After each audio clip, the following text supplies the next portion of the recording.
The tale opens with a figure of long white hair standing in the middle of a fierce fight. We see someone casting a spell to find a survivor who can't speak, hoping they'll make any sound at all to let them know they're there. As the figure in the white cloak begs, several glowing circles appear. But it looks like he's the only one who made it out alive.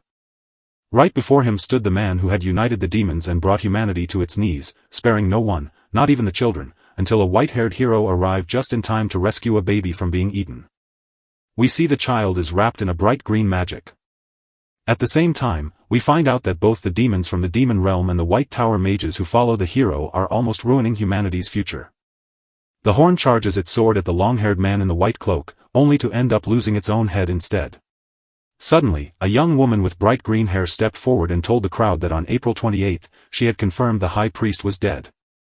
She is Anna Solace, the final dragon left in the world, watching everything and writing down the story of history. Turning her gaze away, the young woman tells the mage she has both good and bad news, so he asks her to start with the bad part. The young woman then tells us that the demon army actually stormed the White Tower and killed nearly all the mages. But luckily, the Imperial troops showed up sooner than we thought and managed to pull some of the survivors out of the danger. The man rests his chin in his hand, relieved that his choice was right since the people he picked stand right there, and when Edna asks if he has anything else to say, he considers the matter settled. He looked at his dirty glove and asked the young woman to watch over his eager, inexperienced disciples. With a bow, the young woman promises to drop by from time to time. Laughing, a mage asks how a dragon bows to a human, but Edna says he deserves it and promises never to forget the heroes of the White Tower who gave their all for the land. Just before walking away, the man remarks that this must be a real case. It would be a lie to say he regretted nothing, for he was never a good leader. But if he ever got another chance, he wouldn't care about being called a villain, he'd just live for his people, exactly how he wanted to. We found out that Edna's mention of the White Tower's master mage was really about the man in the white cloak named Oscar Sage. The battle wiped out 153 mages of every rank, including the Tower Master and the High Priest. Suddenly, the lion boy jolted awake so hard he bumped into the blue-haired man, knocking the water from his bowl all over the bed. Feeling a bit annoyed, the young man complains that he was just trying to change the towel, only to find himself soaked, and adds that the black-haired boy didn't even say thanks for the help. He pressed a hand to his chest and wondered if he'd been asleep this whole time. He realized the most important thing was that he wasn't dead after all. Even though the high priest slashed him with a sword, he didn't stay quiet but shouted out loud what was happening. A blond man shows up, shocked and angry that the boy woke up, and promises to turn him human, while the blue-haired boy struggles to keep his own rage under control. Surprising both of them, the protagonist asks how he's still alive, while the angry blond man snaps back, asking if it's really that shocking he's still breathing. The boy ignores the threats and asks the mage to explain exactly what's going on. With madness in his eyes, the man shouts what he means and charges at the hero, only to realize he's lost control and needs to reflect on his actions while begging for forgiveness. Our boy sees a hand swinging for his face, wonders if the mage is a demon's assassin, and if so, snaps his wind magic to turn the attacker's wrist into straw before he can even strike. To the boy's shock, the magic he just called begins to fade away. Staring at his own hands, he wonders what kind of pathetic spell he just cast. With no injuries, the man praises the windshield and says the driver wasn't taking risks, allowing him to delay punishment for stealing research funds so he can recover, while the protagonist reflects that the windshield vanished the very moment he used that magic. Noticing his energy fading, the blue-haired boy wonders if he's crazy for attacking Elder Maxon. Unbothered by the chaos, Oscar asks for the date and learns it's September 21st, meaning he's only been out for a day, so he urgently wants to call Lloyd, Gilly, or Shasha to hear their side of the story, but the blue-haired boy is confused about why the Tower Master's name is used so casually and why he doesn't remember that Lloyd left the White Tower to join the Red Tower with Killy. Our boy feels confused because the young man right in front of him looks like he's telling the truth. Then he asks if Sasha, a 5-year-old kid, is now the master of the White Tower, and the young man says yes but wonders why he's ignoring those 20 years. Oscar thinks to himself, wondering why he's so mad at just a kid. For the first time, he looked at his own face in the window and finally saw how he really looked. He stares wide-eyed, wondering who the person standing right before him could possibly be. Later on, we find out alongside the main character that 20 years have gone by since he died, and the city has changed completely in his absence. Thanks to a magical surge in engineering, cars and bright lights now light up our streets. Looking down on it all, the boy tells his new friends that the people he knew before would have loved to see this.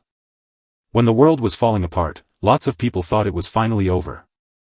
Now his only job is to dig up everything he can about the person currently living in his body. Soon after, the boy finds out his name is Oscar Crucian and that the White Tower took him in when he was only 10. As a clumsy level 1 mage from a fallen noble line, he gambled his life on an illegal potion to boost his magic, risking never waking up again, just to save his crumbling research project. Thinking Oscar Sage believes the boy has surely died after drinking the potion. To his shock, he finds his new body overflowing with raw, powerful magic, and as a brilliant blue light suddenly bursts from his stomach, he wonders if this is the result of Crucian's reckless plan. At the same time, something strange looks like it's coming out from his finger. A drop of black goo drips to the ground, leaving our boy a little scared. When he realized the stuff was actually poisonous, confused and not knowing what's happening, he wonders why his body is full of poison. But with a quick smile, he proves he knows the elixir was real and not fake, while his host remains unaware that the deadly poison inside caused Crucian's death by an amount far too great to kill just a level 1 mage, meaning that without him, no one would ever find the truth. Oscar stood up and declared that he couldn't figure out who had been messing with his soul. But in the end, he got the second chance he had been praying for. And he will live a life for his people just as he promised, which is a great start even though it's not perfect. Clutching the elixir, he vows to bring Crucian back to life as the price for letting him use his own body. Out in the quiet outskirts of Sarn, someone shouts that news has arrived from the shop. An annoying man in a brown blazer scolded his employee for not calling him boss when he walked up. After apologizing, the young man tells him that a mage totally wrecked the shop, which makes the man even angrier. The servant then tells us the mage was looking for the person who sold the elixir and wonders if it could have been Oscar Crucian. Feeling calmer, the boss said no, while the worried boy wondered if the White Tower had decided to investigate on their own. Once more, the man refuses, knowing the person who set Oscar up worked for the White Tower. A person walks up and scoffs, wondering who would be so foolish to leave their ID ring on before doing that. The men watch as Oscar Sage walks through the door, completely unaware that he is actually a fake. Thinking to himself, our boy reveals he followed the scent on the vial to find many people were involved, and when the man on the couch asks if the boy destroyed his shop, he admits yes but says he's very interested in what they were talking about and wants them to keep going. The boss, fed up, admits he's considered firing him, but right now, there's simply no other way out. He tells his henchmen to deal with the hero, and they obey instantly, while Oscar stares darkly and says, if that's the game you want to play, then so be it. He hastily cast a spell named Wing Cutter on a man, who instantly lost his head, while a boy inside his thoughts felt disappointed because he didn't mean to do that, causing the shocked man in the brown blazer to scream, reach for his revolver, and curse Oscar. Bullets fly toward the boy, yet he just smiles and says it's quite interesting. He then turns on his windshield, puzzled by how it makes so much energy, and stunned that he stopped the bullets, leaving the boy surprised when he finally learns what those things are called. He says that while bullets are cool, he's putting them away for now. Since he has no armor to stop the shot, his opponent just stands there and takes the hit without any way to fight back. Even with his injuries, the man keeps throwing insults, but Oscar warns him that his words are useless now that the room is soundproof, so when the stubborn man asks how that's possible and Oscar reveals he used soundbind to demand answers about who set him up, the man only gets a kick in the face for refusing to cooperate. From above, Oscar admires how his opponent would rather keep his pride than his life, then casts another spell while keeping his foot firmly pressed against the man's face. On the ground, the man begins screaming, so the protagonist explains that channeling the wind into his body must be causing him unbearable pain, but he doesn't like the noise of hurting people. The man begged him to stop, promising to tell him everything if he would just listen. With his magic turned off, he forces the assassin to spill every secret he knows about his enemy. Putting a hand to his neck, the man in the blazer claims he sold the boy the elixir cheaply because he was paid to, noting that the mysterious figure behind it wore a hood but clearly showed the White Tower's ring. Thinking their boy concluded it was just a trick to confuse the man. Desperate as ever, he told the stranger that they smelled like fresh mint. With every fact burned into his memory, the protagonist wonders how he'll face the aftermath of his own passing. The man then reveals that the White Tower would never look into it, handing over a secret about how the 4 great magic towers were taken down that Oscar has never known. The protagonist admitted the elixir made him forget everything, so the man agreed to give him the documents. The man in the brown suit stood up, walked over to the dresser, came back with a stack of folders filled with all the important papers. Oscar opens a file on the White Tower and sees that even after its great sacrifice, it was the last to finish among all the magic towers that year. Worried that the White Tower lacks powerful magic despite Edna guarding it, our boy asks the man to explain the current state of the 4 main magic towers. We found that the Eastern Yellow Tower brought lightning and started the age of magic engineering, the Southern Blue Tower helped with clean water, farming, and potion shops, and the Western Red Tower, honoring the desert, worked with soldiers to defeat monsters. Then our boy turns his attention to the White Tower. The man said it only delivers things, and he was so shocked because he never thought something like that could happen. Oscar asks if the man meant deliveries, and the man confirms that the tower is filled with flying wind knights, proving the situation is far worse than he thought. In the past, the mages of the White Tower would soar through the sky and rule the lands, just like dragons and eagles. The boy pressed his hand against his face and asked who was behind it, and the man replied that it was the current master, which made the boy realize it was one of his old students. Turning the conversation, he wonders why the Blue Tower has started selling more than just potions. The man explains that this tower controls the potion market, so they decided to sell clean water at a high price and even bring rain to dry places. Still confused, the protagonist asks why anyone would sell clean water and finds out it's just the new favorite thing among wealthy people. Frustrated, he grumbles that the Blue Tower's mages are just acting like clowns to get richer. The boy flips through the papers and finds out that the White Night Festival is the final test the White Tower can pass. With just 7 months left until the big event, the man suddenly claims his body is failing, leaving Oscar to wonder if he should save him because of the valuable info he shared. As he reads the papers on the Yellow Tower, he finds out so many terrible crimes happened there that he can't even speak. Standing up, he calls the man a filthy creature with legs, proving he refused to save his life. I silently hope the man will be a good person in his next life. The next morning, Oscar stumbled into his room at the White Tower, looking completely drained. Sitting in his armchair, he can't believe how tired he is from just casting a few simple spells. He wonders if his broken body can still summon the magic that made him the greatest mage ever, Win Archive.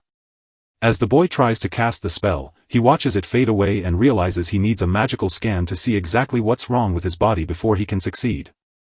Even as he digs into all the facts about Oscar Crucian, whose memories are a jumbled mess, he knows he must know everything about that body if he hopes to save it. We find out that the dead boy was Count Crucian's heir, the only thing left after a terrible fire. His power was spotted so early by mages that people fought over him, so he spent his first 6 years at Magic College where he not only earned top grades but also proved he was a genius by publishing a groundbreaking thesis. But he never climbed higher than the first floor and stayed very sad all his life. Our protagonist's eyes went wide with sudden understanding when he found out his host was suffering from a mana deficiency that had always blocked him from becoming a great mage. Suddenly, he sees the scan is done and grabs the results, bracing himself for what he fears he will see. Much to his shock, the boy's real problem wasn't a magic deficiency, but someone who had sealed his magic circuit. We find that this syndrome means a mage can't move or store magic, and the more circuits they have, the stronger they become. But Crucian is different because his physical circuit wasn't twisted by nature, but was locked in place by someone on purpose. The protagonist thought to himself, wondering how a genius boy could have missed that he didn't have the syndrome. He mused that it would have been wonderful if the boy had kept a diary, since Frank knew him as an alcoholic, but now Frank wondered if that was just a fake act to hide a secret plan to break free after Crucian found out his circuits were blocked, leaving him to trust only himself and choose illegal drugs to smash the chains that held him captive. Oscar puts a few books on the table and says he can untie the knot. Suddenly, something grabs his eye, a book about twisting the rules of basic magic. Determined not to waste a second, the protagonist flips through the pages and finds notes on spells like the Wind Cutter, Windshield, and even a gun spell. Oscar suddenly understands that these spells mirror his own magic, revealing that even without the power to cast them, he's been experimenting in his mind by inventing new spells from scratch. After studying more, our boy realizes he understands magic just like Crucian and sees that the young man never stopped trying because his heart was truly in it. The boy wrote a secret message in the book, wishing his words would catch a light breeze and float all the way to the White Tower to show that taking the elixir was exactly what he had planned all along. His only hurdle was doing everything by himself, so the young mage Oscar Crucian, cursed by cruel fate to never succeed, walked down a lonely path all alone. After reading everything, the protagonist sits on the couch and vows in the name of the 17th master of a magic tower to undo the boy's impossible knot and make all who broke Crucian's wings pay for their crimes. Suddenly, we find ourselves in a new place. As Oscar strolls through the greenhouse, he starts to wonder why he's even there. The last thing he remembers is falling asleep after tiring himself out trying to untie the knot in the circuit, then suddenly someone's call for the master snaps him awake. As he draws near, he spots himself with 3 kids and realizes the nightmare Viscount's dream curse is sending his soul back to the past every time he sleeps, not just moving his body. As he watches the scene unfold, the boy wonders if he got lucky that his dreams about his students stayed pure and untouched. Sage explains that even though magic looks the same to the eye, it actually falls into 4 different types. Little Lloyd wonders if the White Tower hunts down harmonizers, and with a smile, the protagonist says yes. Shasha asks if every magic tower prefers a certain kind of magic, and Oscar confirms it, saying that's why towers hunt for the magic that fits them best. Gilead lifts his hand and asks for magic that makes things zoom by, since he finds slow moments dull and boring.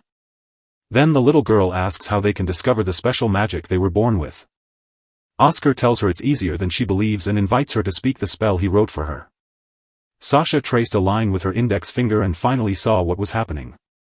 Smiling, the protagonist explains that this spell isn't quick or deadly but perfectly balanced, which makes the redhead happy since she and her master share the same harmonic magic. The other 2 boys jump in and say they want to take the test, too. In a flash, the hero explains that Gilead's magic works by speeding things up, while Lloyd's magic is for special effects. The boy asks if it can be changed, and Oscar reveals that such special types are incredibly rare, appearing in only 0.2% of all mages. Even so, the little one insists on staying balanced just like him. The mage ponders what to do next, since he had planned to give the boy his best personal training because of his special kind.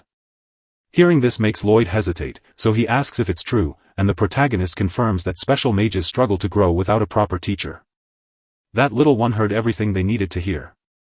After they make their pinky promise, the boy can't stop thinking that the child who calls the man of promise a little bastard is just a kid.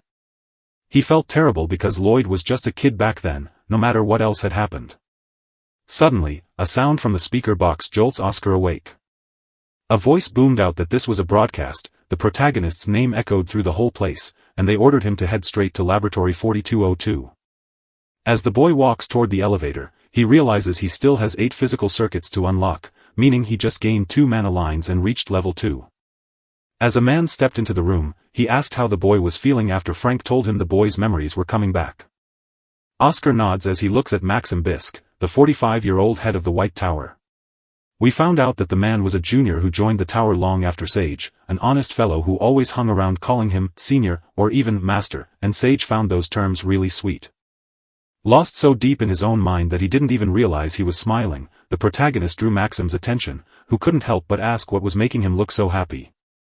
While Ostra says he wasn't the one who killed the leaders of the Gordon family and enforcement, he claims it was actually them who tried to kill him first. As he slides the yellow folder across the table, the protagonist whispers that the elixir is poisoned, revealing that the fee and book inside hold the proof of his crimes, the very reason he now needs to be silenced. Maxim nods, confirming that the money appears to be real. Oscar then reveals that the report book holds the details of a contract killing. He says that if that's true, he'll let the matter drop and offers his thanks. The protagonist asks if he could ask for a favor, then reveals he wants to meet the master of the magic tower. The elder says it won't be hard since mages talk magic with her all the time, but he can only meet her in 6 months, so our boy, worried and excited about the festival, asks why. Maxim explains that the young woman has left to finish a crucial job because the high mage isn't around right now. Oscar asks how strong the tower master is, and the man instantly admits she is a level 7 mage. Our boy feels something is wrong in his mind because Sasha should be at least level 8 by now.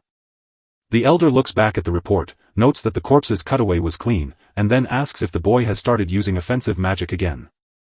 Oscar claims he trains while he thinks, so the man lets him go. The protagonist slips out of the room just as someone else looks like they're about to walk in. The vice master of the magic tower stepped forward to tell Maxim not to be too tough on the boy who just left.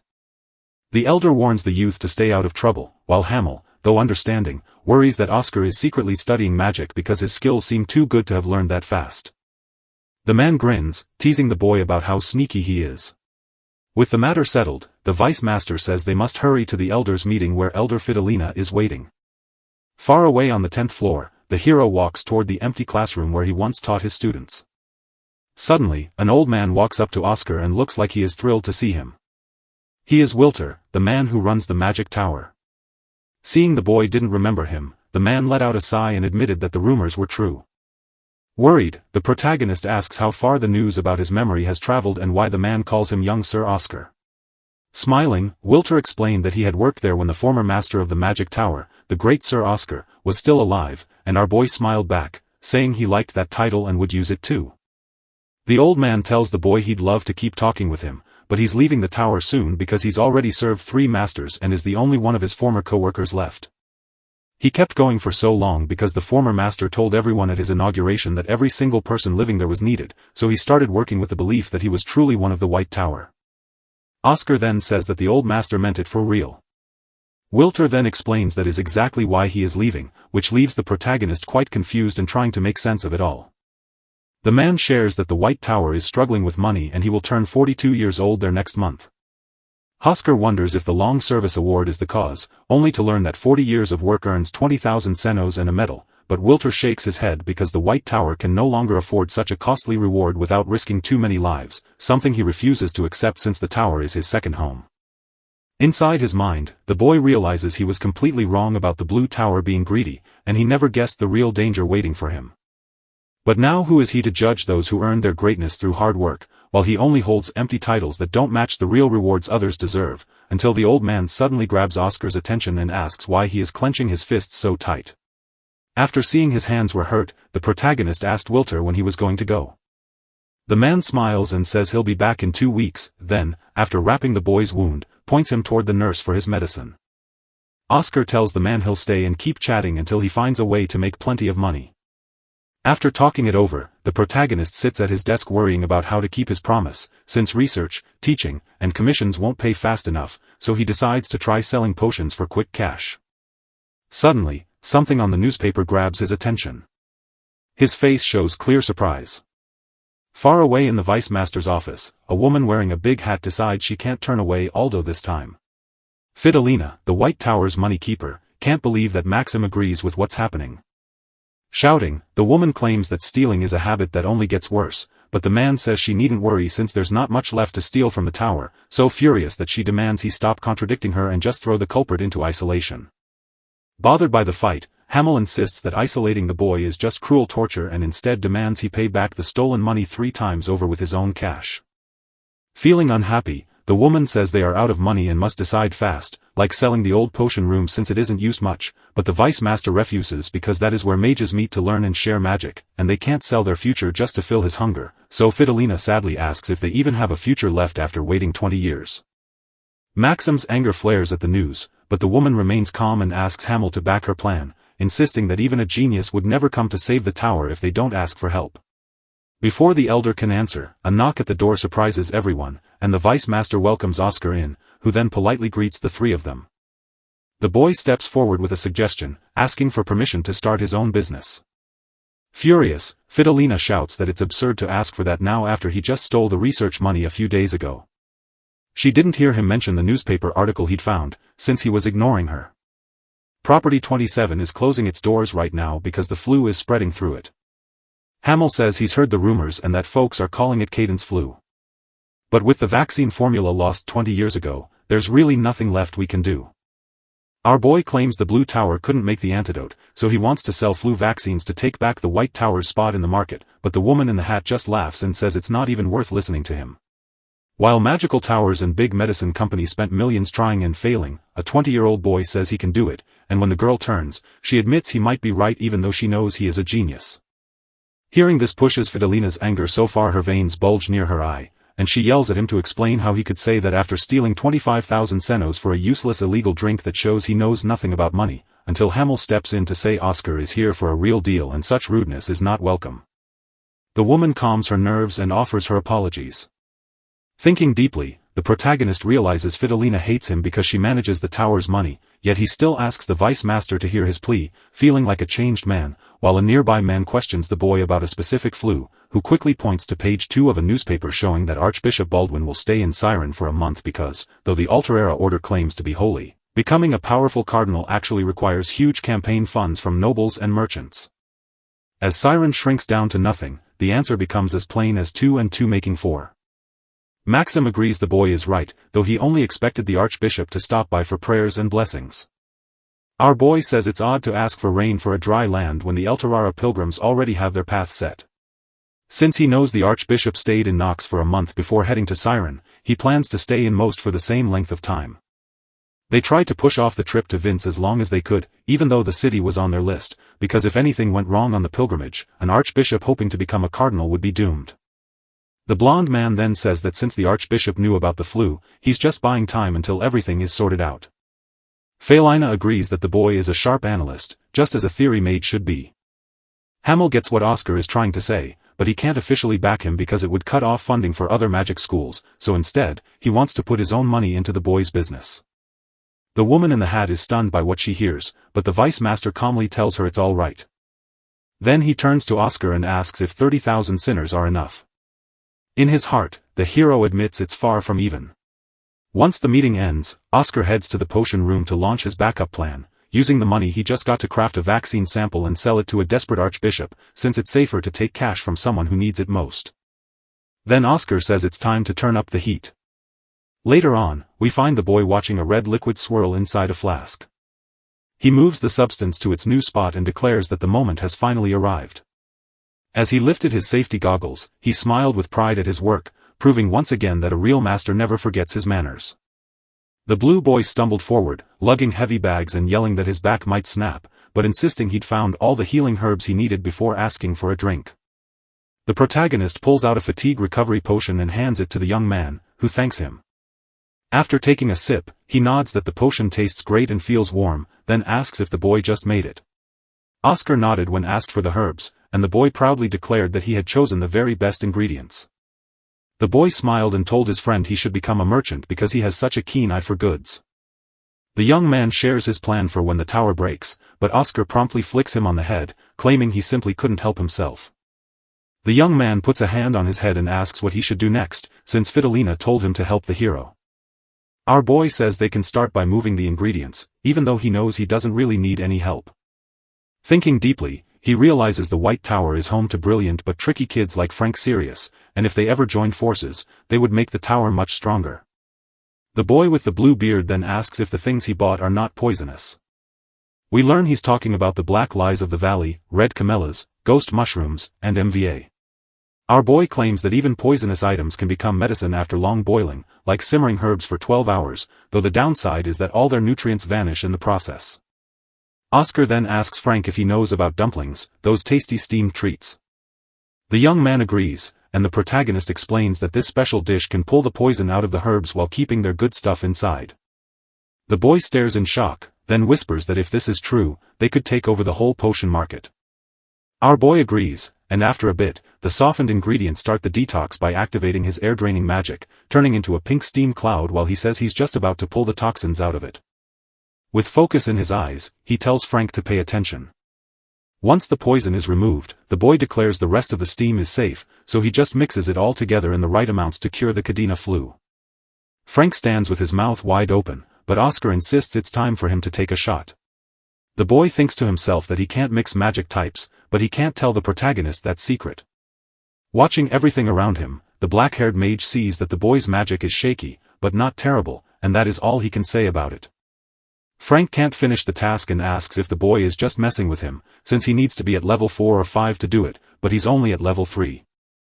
The protagonist tells the boy to picture 2 magic systems in his mind, one on the left and one on the right, and then asks Frank to try again, to which our hero replies that he has nothing left to lose. Finally, things seem to be turning around. The boy was left impressed, having just learned how to pull off a double cast that turned out to be not so hard after all. Confused, Frank asks why no one ever taught him that trick, and Oscar replies that it's because the ones at the top are greedy.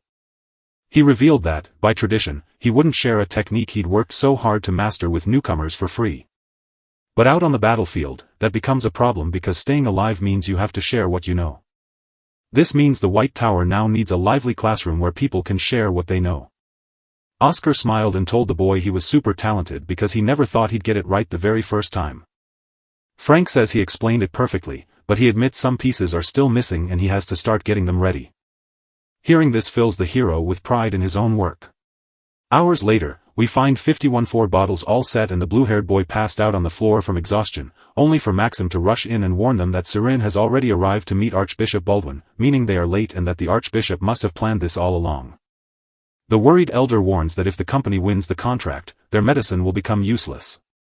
He tried to comfort Frank by saying that sometimes life just throws you bad luck. Oscar insists there's still hope since the Cadina flu is only a rank B disaster, so they can try something. While back in the city of Surin, someone at a hotel tells the Archbishop that the guests have finally arrived. Bald Man takes a sip of tea and whispers that they might just come in. Then more show up, a 5th-level mage from the Blue Tower and Neil Bryan, the boss of the Nuix Drug Company. The Archbishop points to the sofa and tells them to sit down, then asks how the flu medicine is being made. Maine smiled and said everything was going just fine. The man then asks when the package will arrive, only to learn that the final clinical trial phase is the last step remaining. Neil mentions that good results will earn them approval from the Imperial Food and Drug Administration, but another mage points out that the Archbishop knows trials take more than a few days, promising completion within 6 months instead, which shocks Baldwin into angrily stating he must reach Vince in only 4 months. Out of nowhere, a voice calls out that another mage wants to walk in. The Archbishop waves them in and asks Maine why he didn't mention the others were coming. But the boy insists that no one else is with them. As Boot steps into the room, we realize it's Oscar, who greets us before saying he has an offer to make. The Archbishop looks surprised and asks what a mage from the White Tower is doing there. Our boy then says he wants to talk about selling the cure for the Cadina flu. When the boy learns the others are there for the same reason, he wonders if he missed the start. Baldwin refuses to act because the Blue Tower's group isn't ready yet, so Oscar says they should use the White Tower, but the main guy immediately calls the boy a liar, claiming his tower has neither the money nor the technology to make it work. The Archbishop asks for the protagonist's last name, he hands it over right away, and then the Archbishop questions if he is telling the truth. After setting a small box on the table, the boy declared he would never dare lie to an Archbishop from the Order of Alterera. That's why he brought a sample, so the smiling man asked how many doses the White Tower could make and by when, then scolded the Blue Tower mage for yelling, while Maine nervously said it was all right. He asked our hero if he had the Empire's FDA's okay, and our hero said no. Smiling, the young man tells the Archbishop that the White Tower is just like his own, promising quick vaccine production if approved, and urges him to choose the right tower for their deal. Oscar speaks without fear, finding it fascinating to hear the young man talk about the Blue Tower's legendary past right in front of a mage from the White Tower. Moira gets annoyed by what she hears and tells the boy to take it back. Ignoring that, the protagonist asks which tower came first in history, pointing out that the 5-year gap the Blue Tower masters can't close in 10,000 years exists only because the White Tower held a monopoly on potions just 2 decades ago. The boy from the other tower replies that nobody cares about what happened before. Then our boy asks if what he heard is truly true. While Maine and Neil wonder about the strange aura ending their talk, the protagonist decides to make the mage remember, right as someone bursts in to report an urgent call from Lord Vince Baldwin, who happily thanks the caller for secretly sending a cure for the Cadina flu that worked wonders, though he playfully pretends he did something special himself before confirming the second batch will arrive soon. After the call ended, the man asked if Oscar had done that and someone confirmed it. Maine, seething with rage, claims the boy must be punished because they broke FDA laws. The main character wonders if the other man truly knows any wartime laws, but the young officer cuts him off and tells him not to change the subject. The hero thinks that the last 2 decades must have been quiet, since no one remembers the war where a deadly sickness was the only weapon used against the demons. Even though mages could whip up medicine fast, the FDA took forever to give it the green light. That's why the king made a rule saying that helping wounded soldiers is a special job that stays protected even when Maine argues that the country isn't actually at war right now.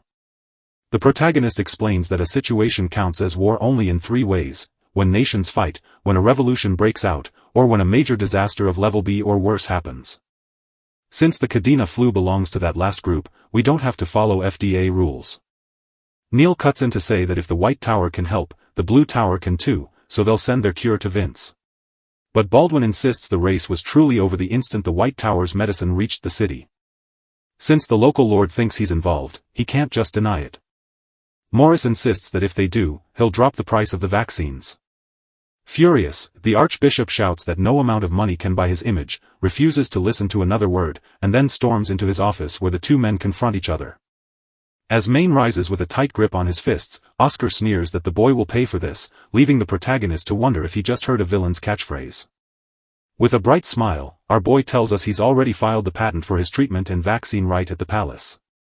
If he sells the Blue Tower's version, he must pay the White Tower a fee or throw everything away, which makes the mage so angry he storms out, his face turning red. Neil nods respectfully to the Archbishop before greeting the hero as he walks by. In that exact moment, Oscar smells the refreshing, mint-like scent of the man who just left the room, the same person who killed Crucian. Even though the quiet discovery hit the protagonist hard, Bowman just laughed, told him to sit down, and said they could start talking. Cutting right to the chase, the man asks the boy what the White Tower will charge, especially since the Blue Tower is already asking for 2 million senos, but smiling, the boy replies that if they really want it, the White Tower will only ask for 5 million. The Archbishop chuckled to cover up how much the offer cost him while checking if the boy really meant it. A few hours later at the White, Fidelina stares in shock at a check that is nothing but zeros. We found out that Oscar won the big prize of 10 million senos. The woman hugs the boy, telling him he could do it just like Maxim, who had believed in him all along, while Hamel is surprised to learn how that happened since the Archbishop wouldn't give that much money. Then our boy mentioned there were extra costs, like fees for advertising. We discovered that the boy sent from the White Tower announced the Archbishop's revelation about the flu, which quickly sped up the creation of the cure. The man agreed to the plan and handed over 1 million senos to get the vaccine delivered by next week.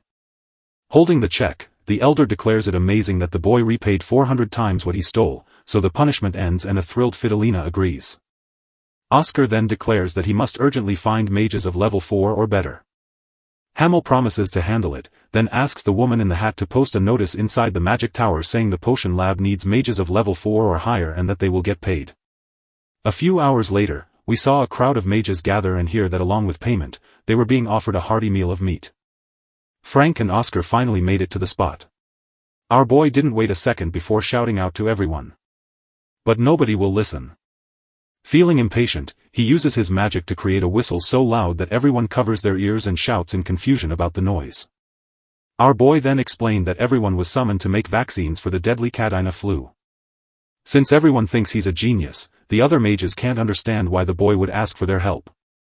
Oscar hears it and his eyes go wide. He asks Frank why people dislike him, and the boy points out his wastefulness with the tower's resources and his drunkenness, just as a mage rushes up to ask how they can make the medicine if the White Tower's methods are gone. Oscar declared he had found everything, leaving the room in shock, especially the young blonde who asked if the antidote really worked, and upon hearing it was confirmed, the hero added that a contract was also signed, prompting her to remark on the tower's sudden wealth and wonder why the boy trusts them enough to share such secrets. Being honest, the protagonist admits he has no idea why they are still stuck inside the White Tower. The blonde mage scoffs at the annoyance, calling it a waste of her time and admitting she doesn't understand what the so-called genius meant when he said no one deserves to hear it. But our boy knows exactly what each of them gave up for the White Tower, so he makes the young woman stop walking and turn around. The boy then reveals that she is Lena White, a powerful mage who turned down every job offer, along with her Dryan and D-Cert Renee, who also said no to high-status roles of their own.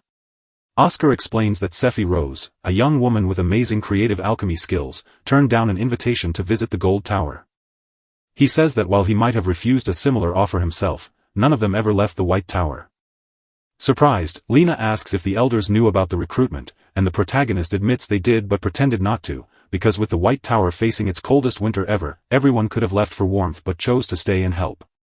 So, if a mage like him can't trust them, he can't trust anyone at all. But since none of them want to help, he and the low-level mage next to him will have a ton of work left to finish. Frank wonders if the boy is talking about him, while Oscar gestures for him to come closer so they can get started. The protagonist strikes a dramatic pose while slipping on his protective glasses. Suddenly, Lena steps forward, and so do the others, all asking where to begin. The blue-haired boy couldn't believe Oscar could convince anyone just by talking. Our boy smiles, then turns serious to tell everyone the meat isn't pork, it's beef. As soon as we hear that, the crowd erupts in screams of joy because our life-saving vaccines and cures have finally been made. A week later, Oscar wanders through the greenhouse and bumps into a leaf that looks really strange.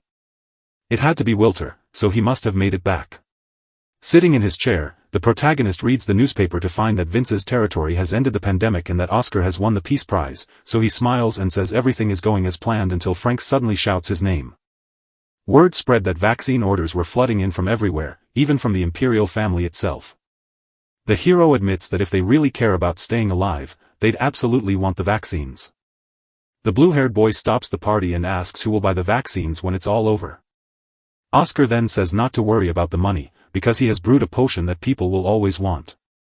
When the boy showed his greed, our hero explained that he was only selling ordinary potions because it wasn't time yet to craft the legendary star-tier brew that could bring the dead back to life.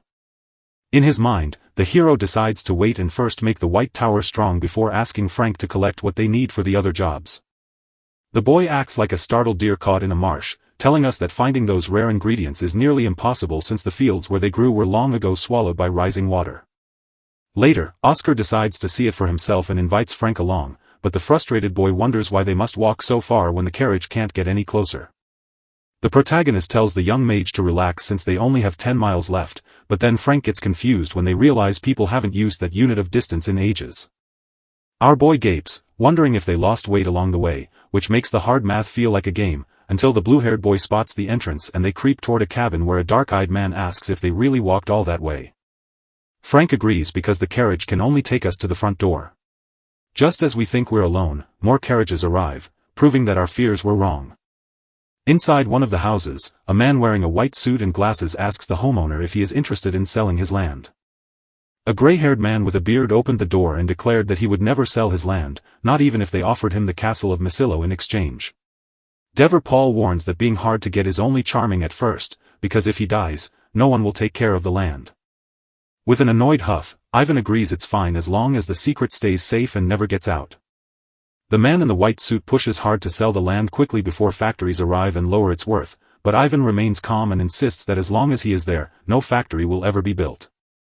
With nothing left to do, Paul says he'll leave and, before getting in his car, mentions stepping on some herbs on the way in. So, there's enough money to fix the damage. After throwing a wad of cash in the air, the man drives away with a happy wave. On the card, he asked his men what the White Tower mages saw next to Ivan and why they wanted it there. When Paul finds out the tower made huge money selling vaccines, he gets even more curious after hearing the exact number, so he suddenly hits the driver with a newspaper and asks why he's just learning this now. Deep in his mind, the businessman vows he won't let Ivan use the White Tower for help, because if he does, the land will never be sold. He turns to the back of the car and asks a man in a suit if he can hire the same mercenaries from last time. When his henchman objects, he smashes him with the newspaper and insists they just need to kill Ivan and report him missing.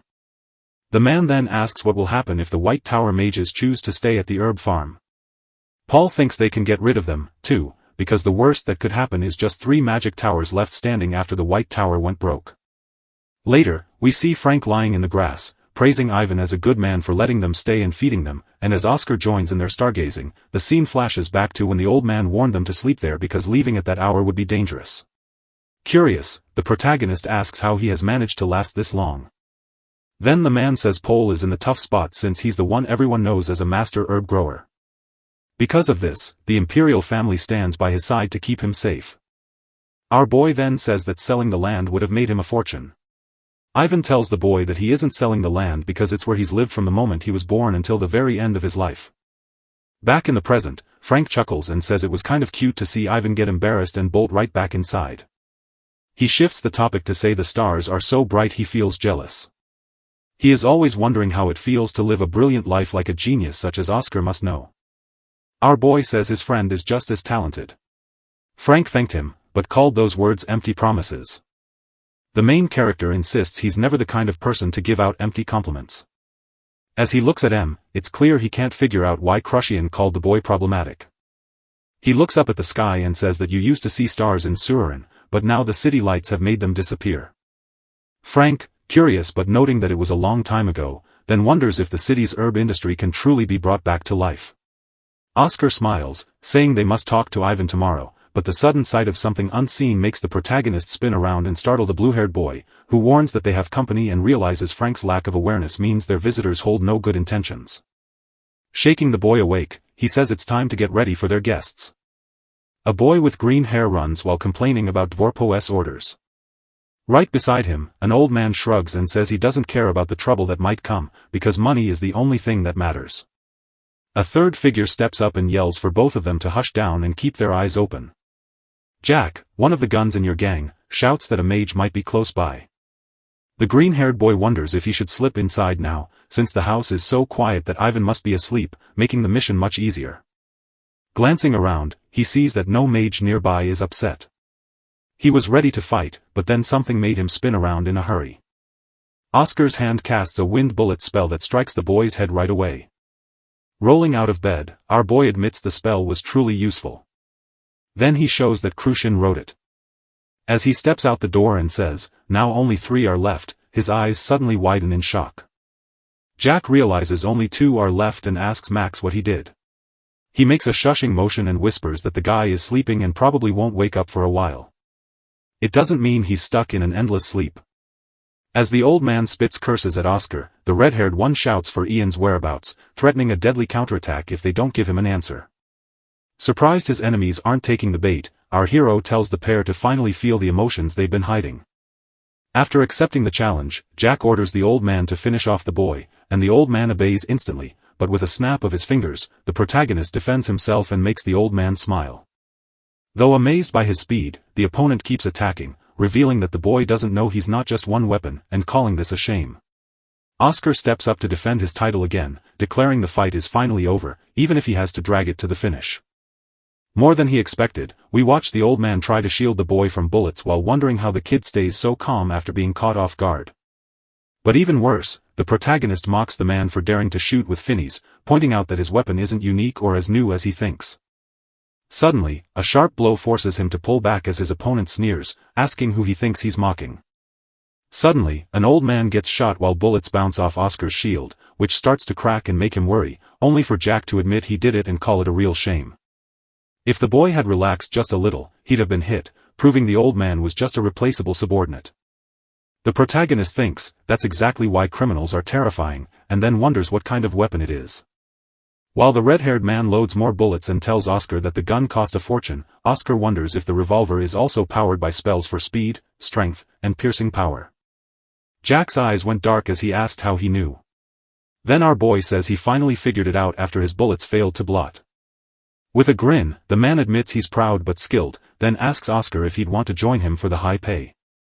Our boy said no because he knew the back of his head would start itching. Jack nods in agreement and declares that since there is no point in continuing, they should stop talking.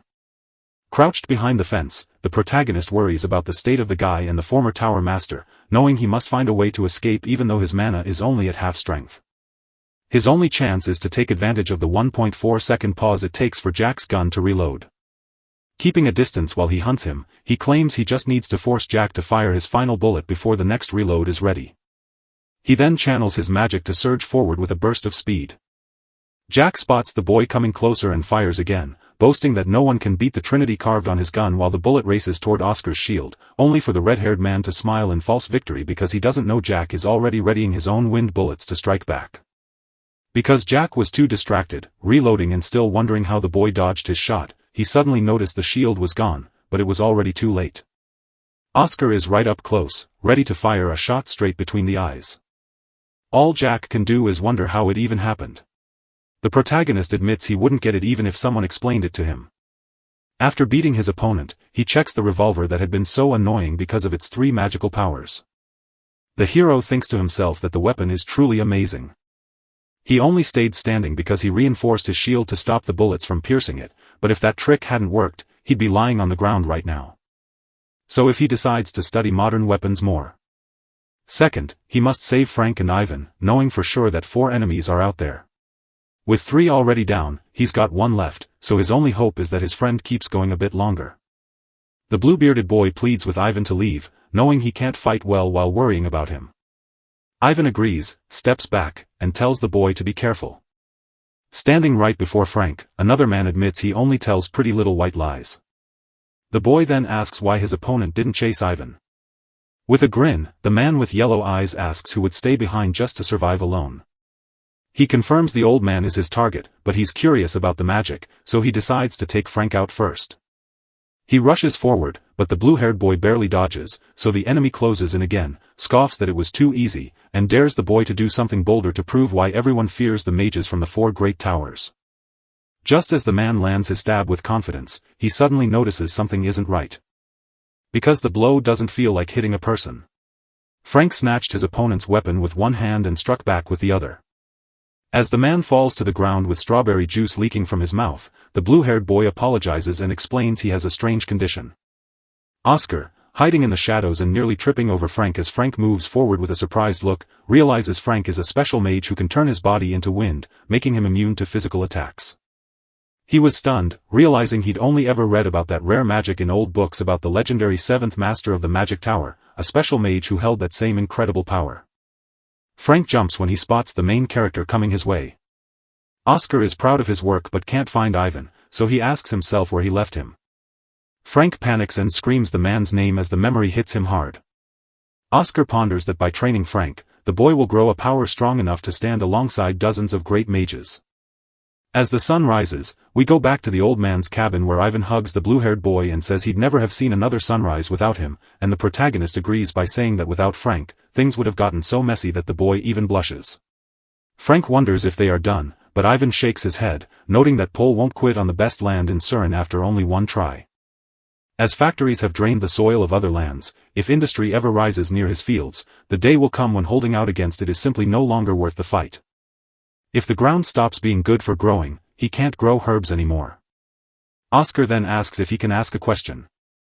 He wanted to know if a man's loyalty to the White Tower comes from a promise to Master Reynolds, and as Ivan listened in surprise, the protagonist explained that herbalists were once seen very differently. Treated as witches, they wandered the land without stopping so no one could catch them. Then one day, the 4th Master of the White Tower showed up and invited them to Surin, a place where they'd always be safe and never looked down upon again. Feeding his modesty, Oscar says he read the story in a book. With a smile, Ivan explains that herbalists from across the continent came to Surin to live in the White Tower, finding a new home and pride there, which is why he could never leave them behind. Bowing down, the protagonist thanked the man for his years of service and promised that the White Tower would stand by him from now on. Ivan says that if anything happens to him, the imperial family will step in, but he isn't sure if they'll make it there in time. Oscar tells him not to worry because the family will race alongside Light to meet him that very day and sign the vaccine agreement. While we were hanging out at P's office, we heard someone screaming from inside a room. As a group of people in dark uniforms tells them not to move, the air feels heavy with tension. Standing before Pol is Senior Superintendent Walker from the Imperial Ministry of Internal Affairs, while the man in the white suit lies on the floor in a panic. Walker tells him he's under arrest for trying to kill him, demanding money, and many other bad crimes. Paul screams that he's innocent and this is a mistake, but Walker steps in to say that they are the ones who get to decide. Sweet and cold, Paul knows this is too much for him to handle alone, so he needs to reach out to someone specific. He asks to light a cigar to buy some time. Walker tells the guards to cuff him and drag him out since they won't let him go. Desperate, Paul screams that this is a mistake and begs Walker to tell him who is chasing them. The superintendent shakes his head and says that whoever it is must be tougher than the Emperor. Paul gives up fighting and lets himself be led away. As the superintendent puffs on his cigar, nodding that even criminals have taste, another guard steps up to ask who pulled off such a big arrest in just one day. Walker says the order came from the top because the Emperor loves the White Tower, but he adds that it's a grown-up matter. Standing by the window, the army's leader wonders why his boss still cares so much about that tall tower. Since he can't leave his eyes off the window, he asks how old Doan is, and the young man replies that he's 23, meaning 20 years ago he was just 3 while Walker was 12 and old enough to witness it. Now that humans won their freedom from the demons thanks to the White Tower, his bosses still hold their hopes for this special place alive. The man spun around to tell the boy they had to stop at one last spot, for the mission wasn't done yet and they now needed to head west to stop the factories near the Bulf River from dumping their toxic waste. Walker thinks to himself that adding this stop is his way of saying thanks to the White Tower mages for handling Jack's gang, even though he doesn't really know the place. We head back to the tower to see Oscar and Frank celebrating their win. The protagonist tells his friend he's going to meet the tower's vice master and asks if he wants to come, leaving his friend shocked, so Frank quickly escapes to say he has an appointment and bids him goodbye. Hamel walks up and asks if our boy saw the blue-haired kid just now, and our boy says yes. He tells the story with a smile, and the old man jokes that Oscar will solve something big this time. He wanted to hear more about the mission in his quarters, and the boy told him he was already on his way there. They both make their way up toward the top of the tower. The protagonist quickly realizes something isn't right. Hamel then asks if he has heard any word about Frank. Our boy flatly denies it, presses the old man for an explanation, and the man finally admits he got a message from the Sirius family. Oscar asks if the young man agreed to leave the White Tower to clear up the confusion about his acceptance. Hamel admits he's in the dark because the message promised talks with Frank, but left him guessing what exactly will happen next. Next, the blue-haired boy is in his room when a knock sounds at the door. As soon as they're told they can enter, Oscar rushes out to ask who Grank is. The youngest son of the biggest business in Frank Syria's empire apologizes and says he must go back to his job, even though he has big plans. Then he agrees to marry a stranger who can help his family, because the boy says yes to the idea of a pretty, kind girl from a noble house. Then our boy admits he isn't talking about marriage, but about him calling it quits with magic. Packing his suitcase, Frank admits he can't do anything because even with big dreams, he headed straight for the weakest tower. Since he can't even take care of himself, he sees why his family wants him back in the company. Oscar grabs the boy's attention and asks if he's blaming him for saying the White Tower was weak. But our boy just claims he's got the talent. The young man thanked him, but the hero was dead serious, warning that if they wanted to beat the serpent, they had to try this. Then, out of nowhere, Frank's brother bursts through the door, leaving Frank frozen in shock. He told me he only has 5 minutes and will wait downstairs to say his final goodbyes. Suddenly, our boy asks how much he wants to let the blue-haired boy stay. Turning around, a man asks who thinks he can tell him to do that, and Oscar steps forward to say he made the medicine, while Frank's brother introduces himself as Grank Sirius, the eldest son in the family. Without a second's doubt, our boy offers a deal, but the man calls it too reckless since a child can't bargain with the Sirius family, yet Oscar stands tall and promises to turn Frank into one of the White Tower's finest mages in just 2 years, which would bring great benefit to the family. Grank doesn't flinch and calmly asks what the punishment will be if they fail. The hero promises to pass the next 50 years' worth of vaccine and flu medicine to his family, with the tower's vice master acting as their official witness. The white-haired man then asks why he's doing all this for Frank and if it is simply because of their friendship. Our boy explains that since the young man is truly worthy, he must help bring the White Tower back to its greatest glory within 5 years. Grank tells the young boy that while he may look young, he acts like a sharp businessman, so even though he likes the offer, he won't trust him until he proves his worth by fighting a level 5 knight without using his sword power. Oscar sees that Grank won't stop chasing Frank. As the man walks out of the room, he tells him to meet him again at noon the next day. Panicked, the blue-haired boy frantically asks what they should do and if there's still time to cancel. In the end, his brother is just trying to watch Oscar get knocked down because he's so angry. To his surprise, the protagonist insists he thinks he can win the duel, then asks the young man if he believes a level 4 mage is capable of victory. After all, it's quite possible to take a mage who's already known and push them from level 3 to level 4 in just 24 hours. Since Grank didn't demand a solo victory but just proof of skill, he'll boost Frank to a level 4 mage to make sure Frank stays at the tower.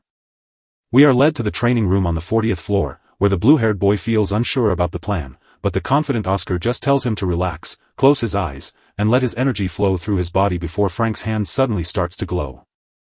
As he moves closer, the protagonist points out exactly where the mana leaks away when the young man runs his magic flow. Frank, full of doubt, asks if fixing this one problem is truly enough to level up.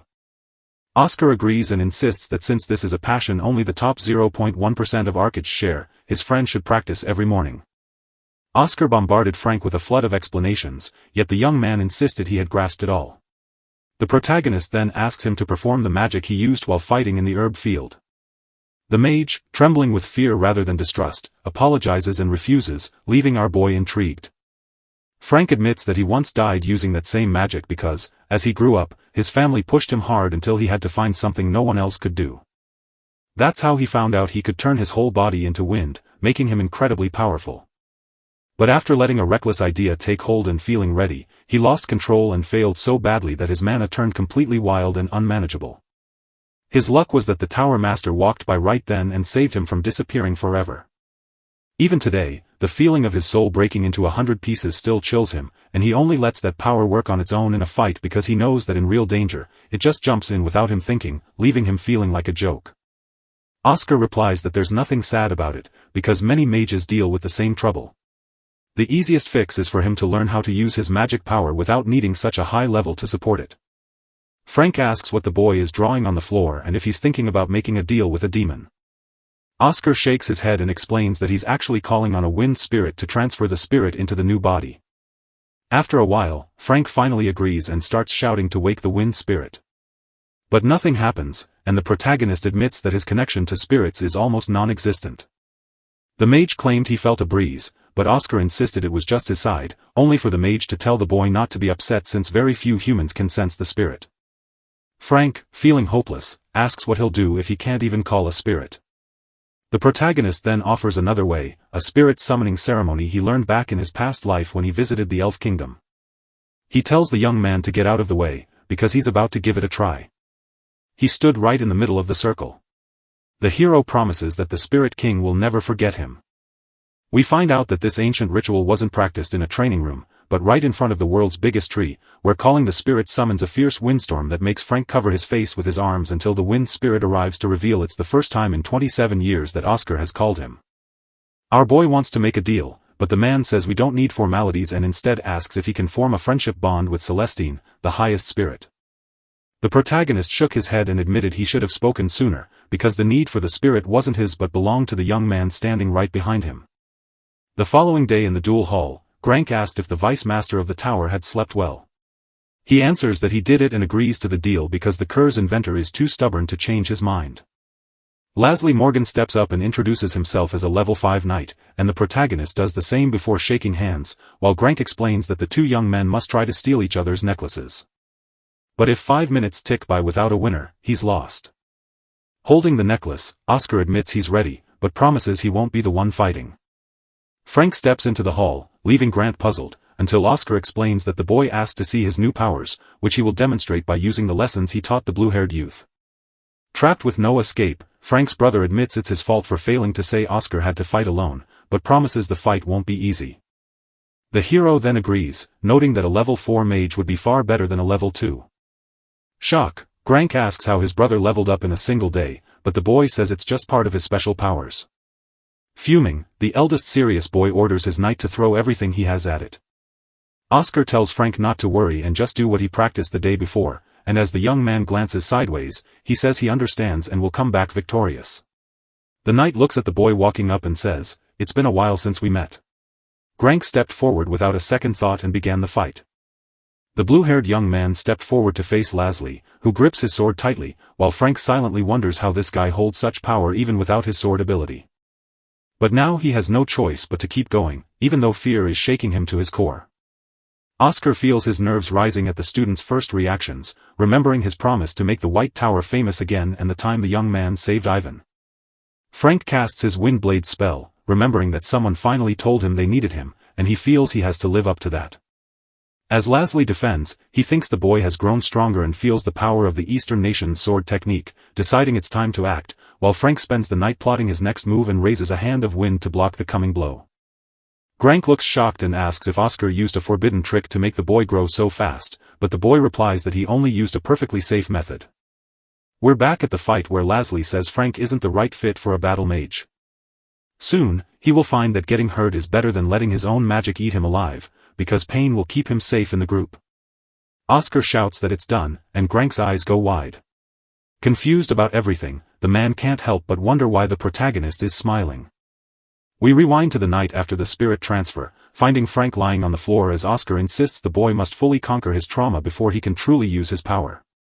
Even if he turns his whole body into wind, he can still win because the wind god has many other powers beyond just that.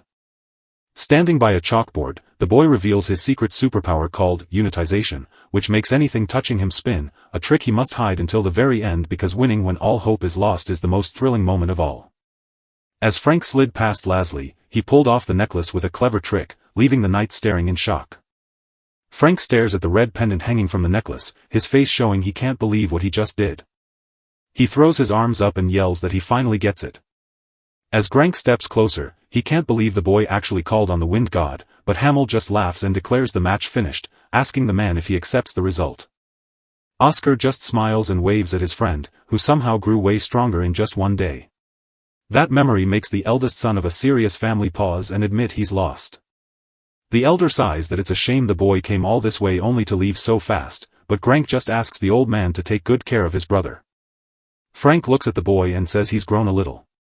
The young man acts like he didn't hear a thing, so the other guy tells him to just let it go. They all stare as the guy walks off. Oscar looks at his apprentice and chuckles, noting that the boy is quite a funny character for pretending he didn't hear the compliment. The next day, Frank stands frozen at the training room door, which now looks so much like a prison gate that the protagonist reminds us, long ago, it actually was one. Confused, the blue-haired boy asks why he has to train all alone. Oscar tells the boy that Hamel's advice is to soak up every lesson he's ever wondered about, stop acting like a child, and remember that he isn't going to die. With teary eyes, Frank asks if he's sure, and the protagonist nods yes, says goodbye, shuts the door right after, and apologizes in his heart since he was the one who asked for the test. After the fight, we end up in the next night where the protagonist begs the elder to lock the young man away for 30 days to train in total isolation. The old man smiled and said yes, because he knows they will need the boy in just a month. As Frank's family explained, the company will now give away its whole delivery network for free starting right now. Thinking that the company must wrap up the math fast, the hero shouts that this is truly wonderful news. Hamel then reveals he has a request, asking the protagonist to give a lecture. Oscar says he could do it, but for now, he'd rather stick to making potions. He wants to know if there's a special reason the tower mages need to grow much stronger so quickly. The elder tells me the boy is very quick to learn and asks if I've heard of the Night of the Mage. We discovered that this day was supposed to be a grand gathering where all the mages from every tower would show off their skills in harmony, but instead, they fought each other, and the event was cancelled a few years later. Oscar, curious about the plan to bring the mages' night back, gets a firm yes from the Emperor. Hamel says the big news won't come until New Year, but he's worried that the Black Tower wants to join the top 4 magical schools and might just knock the White Tower out of the running, leaving the nervous protagonist to give his lecture with a look of pure dread. After talking, the boy stood on the 36th floor of the Magic Tower, marveling at the genius of the Black Tower spirit ceremony, before we jumped back to the past when Oscar was arguing with the furious spirit. That moment he used magic to show he was the sage Oscar. The great spirit narrowed his eyes, then widened them as a woman appeared and asked who the boy was so the spirit king could give an order, and bowing, the spirit said the woman allowed it but insisted it would not be a contract, just a simple transplant. She texted Oscar not to forget his promise, and in his mind, the hero vows to honor it because he saved so many lives at the White Tower thanks to her, so now he's ready to repay her kindness with extra interest. But before he can move on, he has to spend a little more time looking after his family. A red-haired boy beams at a familiar face before asking if that class is for level 3 students. Then a young woman suggested that maybe he could start by teaching the basics. Another girl steps up, saying the White Tower must be rich and hosting the Imperial Seminar, which means the speaker is someone very special. Suddenly, a voice tells the girl not to make him laugh. Damien Proud isn't feeling excited about the lecture at all. The pink-haired girl scolds him for being too negative, but the young man retorts that if this were a serious lecture, they would have prepared a top-tier class just like the other towers. So if that mattered so much, the level 2 noble genius would have shown up, but a sudden voice broke the silence and left the student speechless. As Oscar steps into the room and declares, "It is a pleasure to meet you all, and from this moment on, I will be your teacher of magical reinterpretation," the students are left stunned, while the protagonist admits that many of them are clearly disappointed to see him take the stage. We knew we had hit the mark the moment we saw the students' angry and furious thoughts. Oscar declares that they are no longer his students, but warns that everyone must prove they don't need his lessons by showing their skills within 10 minutes after explaining why they quit. So, the rule is incredibly simple. The boy wonders if the young man is crazy for trying to stop them from leaving without taking the test, while the other students look furious. Damien realizes Oscar is trying to push them to take the course because he knows they aren't capable. He tells himself he left some holes in the spell on purpose, but that doesn't mean it will be easy. After a while, we realize that not a single soul had come near us. Suddenly, the blonde boy from the back shouts that he succeeded, leaving our boy shocked since the young man was only listed as a beginner mage. Still, he stands up to shake Damien's hand and say, "Good job." While other students start to protest, the protagonist calmly declares the test finished and reveals that only the blonde boy passed. The boy grinned, saying he didn't need to take the class after all, and Oscar agreed right away. Damien starts wondering what secrets the next lessons will hold. After sitting back down, the hero promises the young man a prize for being the only one who passed, then asks which spell is his favorite. Damien didn't even pause before declaring it was a wind cutter. Oscar then asks him to show him how it works. After finishing the task, the blonde boy asks if that's all. With a smile, her boy admits it's cool, but he's ready to show him the real wind cutter. By his own high standards, that execution is a terrible mess with 2 big problems. Damien is shocked when a single hand manages to stop one of his own blades. Oscar tells the boy that the spell isn't made of wind and asks what the boy thinks wind actually is. Fumbling with embarrassment, the mage stammers that it's just moving air. The protagonist shakes his head and explains that air only becomes wind when it starts moving and keeps flowing. Damien didn't just slice the air with a wind cutter, because when the air stops moving fast, it loses its shape and shatters the White Tower's magic forever. Oscar suggests the boy could solve the second problem by using less mana when casting the spell. By watching how Damien casts his magic, we can see his past, like how he grew up copying the Proud family's spells and now wastes too much power on his wind cutter because he never learned to control it. Now that he can finally fix those problems, it's a pity he won't take the classes. The young man turns back to his seat, showing that he has changed his mind. 3 weeks later, someone is spreading rumors that Oscar has become a legendary instructor who helps even the strongest level 4 and 5 mages, despite starting out with the weakest students. A boy wonders if he should head to class, too, while his friend chimes in that they had to line up early just to get in. Once the talk ends, the mages stand up to reveal that the classroom is packed, with even Maxim sitting all the way in the back. When Oscar walks in and greets the crowd, he reveals that today's lesson holds the most important spell anyone could learn, drawing a packed house to hear him teach the legendary wind spell that mages revere above all others. Hearing this crushed the students' hope, because that spell is so simple that even someone outside the tower could learn it. Maxim lifts his hand and wonders if Oscar really means it, especially with so many people gathered. The hero boldly asks the elder to show the spell, and the old man quickly obeys by summoning a gust of wind that messes up everyone's hair. After thanking him, our boy calls for Amy and asks her to cast the same spell. The girl casts the spell anyway, and its warm light softly touches the boy's face. Oscar asks if anyone knows which spell is which, and a few students start guessing. But the one who got it right was Verica, the quiet girl in the back who spoke in a whisper. The hero nodded, agreeing with the girl that the real difference between the spells comes down to the magic's own mood. Even though the magic felt the same to make and shape, one was warm and the other was gentle, proving they were not the same wind at all. He picks up a piece of chalk and asks if I really understand what mana temperament means. He says that to truly get the idea, you must first learn about the roots of the White Tower, which is also where the Blue Tower finds its balance. Unlike the Red and Gold Towers, which are so strong and fast that they don't fit together well. But there are some special rules that tell the White Tower apart from the Blue one. Take the simple condition for water to boil, but imagine something even easier, creating a warm wind that blends in like a chameleon, which suddenly makes all the students feel cold. Oscar explains that wind is freer than fire from the Red Tower, lightning from the Golden Tower, or water from the Blue Tower, making it the only force that can truly match the world, which means White Tower mages must always pay close attention to the nature of the wind around them. Once Oscar finished his explanation, he pointed out the main point of the lesson, the type of being that everyone in the room thinks wind is. Suddenly, something grabs our boy's attention. We can see that something is very wrong with Maxim. Oscar frantically screams at everyone to stay away from the elder.